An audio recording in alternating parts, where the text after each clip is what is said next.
Okay, the last chapter for today is chapter 7, Samsara. You'll want to circle back to the glossary at the beginning to see kind of the formal definition of samsara, which will resonate with what we learned when we studied Buddhism, but also the way that Hesse uses it in this chapter, which is slightly different. So you'll kind of want to make note of that by turning back to the glossary. And then you'll want to take note of the fact that we're going to be reading about right speech in this one, which has to do with refraining from verbal misdeeds towards others. And I would say it's less literally about how he talks to people in this chapter, although there is some conversation, but more just kind of how he treats people, how he sees people, what his relationship with others are, and just kind of the general idea of relationships and his last effort to sort of exist in this town with other people in relationship with others, and kind of what that ultimately leads him to decide to do. So before you read, take a quick peek at the questions you'll be trying to answer. We'll pause a few times and skip around again. And then you'll be able to hopefully find a key quote that explores his path to enlightenment. So we're going to go ahead and start on page 40 with Samsara. We'll read the first about 2 pages and then we'll pause. For a long time, Siddhartha had lived the life of the world and its pleasures without really belonging to it. His senses, which he had mortified in his ardent samana years, had reawakened. He had tasted wealth and tasted sensual delight. It had tasted power, and yet for a long time he had still remained a samana in his heart. Clever Kamala had realized that correctly. It was always the art of thinking, waiting, and fasting that directed his life. The people of the world, the child people, had always still remained foreign to him, just as he was foreign to them. The years sped by, cushioned by prosperity. Siddhartha barely felt their passing. He had become wealthy. For some time he had a house of his own servants, and a garden in the suburbs by the river. People liked him. They came to him when they needed money or advice, but no one was close to him except Kamala. That lofty, clear sensation of wakefulness he had once experienced in the prime of his youth in the days of Gautama's preaching after his separation from Govinda, that tense feeling of expectancy, that proud independence from teachings and teachers, that pliant readiness to hear the divine voice in his own heart, had gradually become just a memory. It had been transitory. Distantly and quietly murmured the sacred wellspring that had once been nearby, that had once resounded within himself. To be sure, for a long time he had retained much of what he had learned from the Samanas, from Gautama, from his father, the Brahmin. A moderate way of life, pleasure in thinking, hours of concentration, secret knowledge of the self, of the eternal I that is neither body nor consciousness. He had retained much of that, but one thing after another had been submerged and had become covered with dust. Just as the potter's wheel, once set in motion, still turns for a long time and only slowly slackens and comes to rest, thus is Siddhartha's soul the wheel of asceticism, the wheel of thought, the wheel of discernment, had kept on turning for some time and was still turning, but turning slowly and hesitantly, and it was close to stopping. Slowly, the way that moisture penetrates a dying tree stump, slowly filling it and making it rot, the world and indolence had penetrated Siddhartha's soul. Slowly it filled his soul, making it heavy, making it weary, lulling it to sleep. In compensation for that, his senses had become alert. They had learned a great deal, experienced a great deal. Siddhartha had learned how to conduct business, how to exercise power over people, how to enjoy women. He had learned to wear beautiful clothes, to give orders to servants, to bathe in scented waters. He had learned to eat delicately and carefully prepared dishes, even fish, even meat and poultry, spices and sweets, and to drink wine, which makes you indolent and forgetful. He had learned to play dice and chess, to watch dancing girls, to be carried in a sedan chair, to sleep on a soft bed. But still, he had always set himself apart from the rest, feeling superior to them. He had always watched them with a little mockery, with a little mocking contempt, with precisely that contempt which a samana always feels for worldlings. Whenever Kamaswami felt unwell, whenever he was peevish, whenever he felt insulted, whenever he was plagued by his business worries, Siddhartha had always looked on mockingly. Only slowly and imperceptibly, with the passing harvest seasons and raining seasons, had his mockery grown wearier, had his superiority become quieter.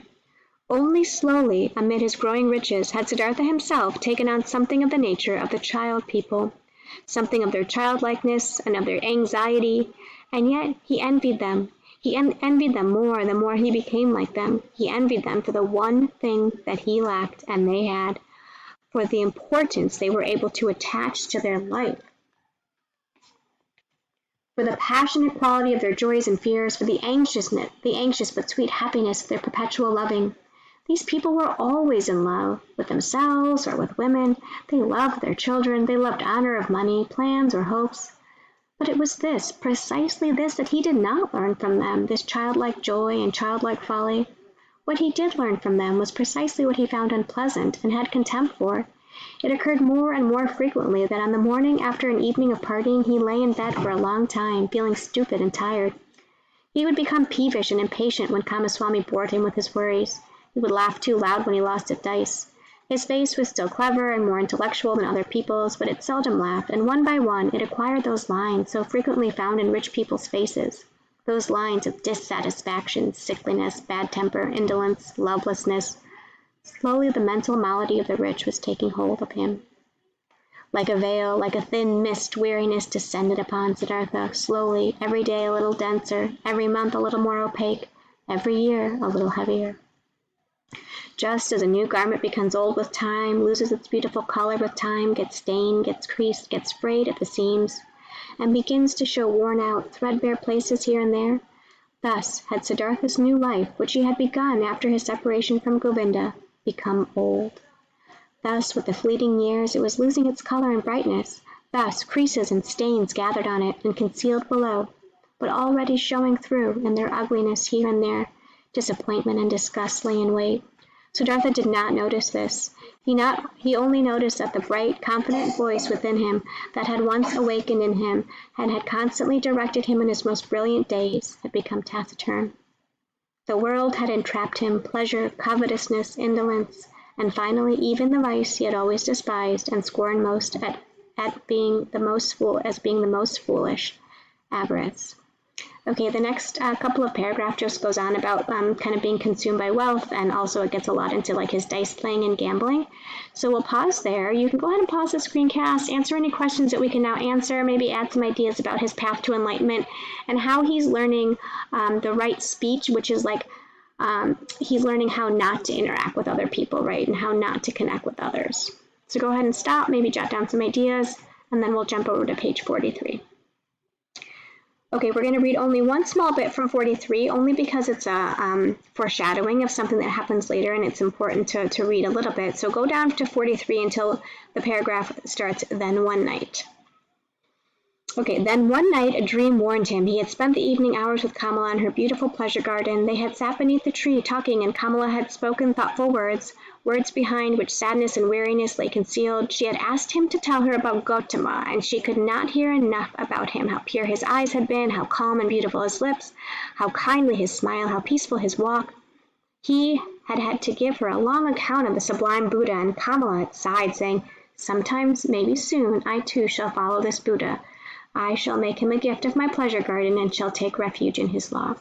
So I'll stop there. Just this kind of reference of Kamala's interest in Gautama, the Buddha, is one that you'll want to kind of make note of as it's foreshadowing something, but we'll skip ahead.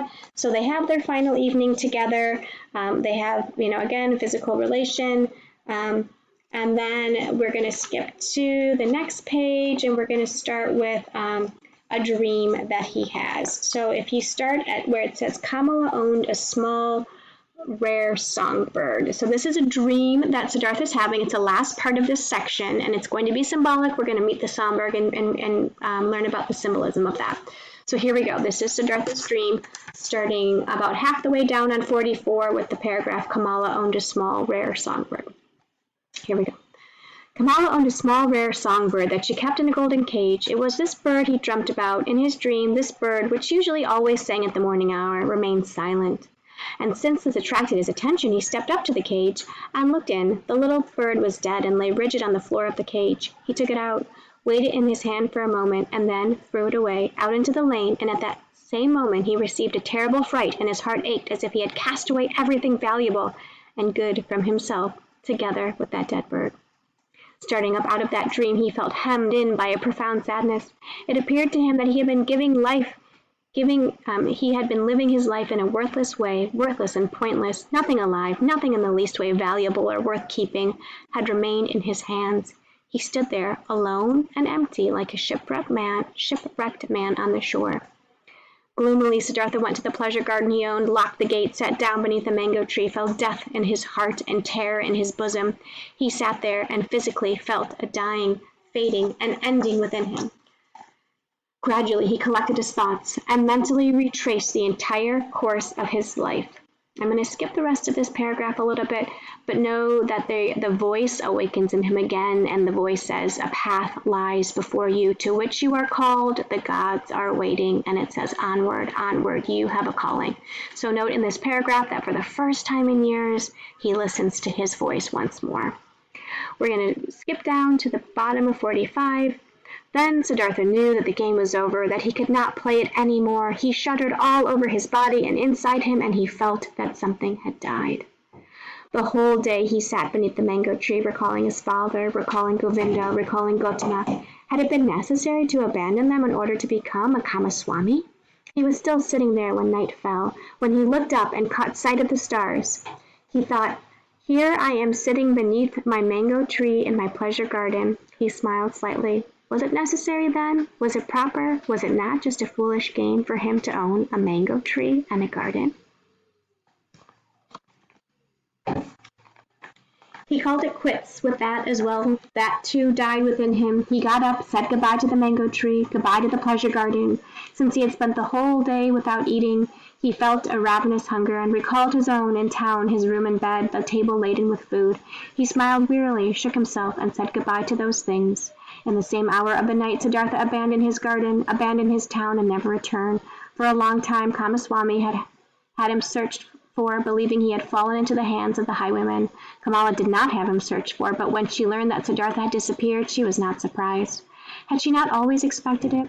Was he not a samana, a homeless man, a wanderer? And she had felt this most strangely the last time they were together, and amid the pain of her loss, she was glad that on that last occasion she had still drawn him so lovingly to her heart, that she had once again felt so fully possessed and permeated by him. When she received the first news of Siddhartha's disappearance, she went to the window where she kept a rare songbird in a golden cage. She opened the cage door, took the bird out, and let it fly away. For a long time she watched it go, that flying bird. From the day on, she accepted no more visits and kept her house locked up. But after a while, she became aware that her last meeting with Siddhartha had left her pregnant. Okay, so you want to jot down any key ideas as we finish out this chapter, answer the questions, any new ideas about enlightenment, what Siddhartha realizes he must do, and then of course add any quotations that you feel that you might like to add. There's one after reading, which is to watch a brief video and read a brief article and engage with the notion of hedonism, so please do that here on your handout.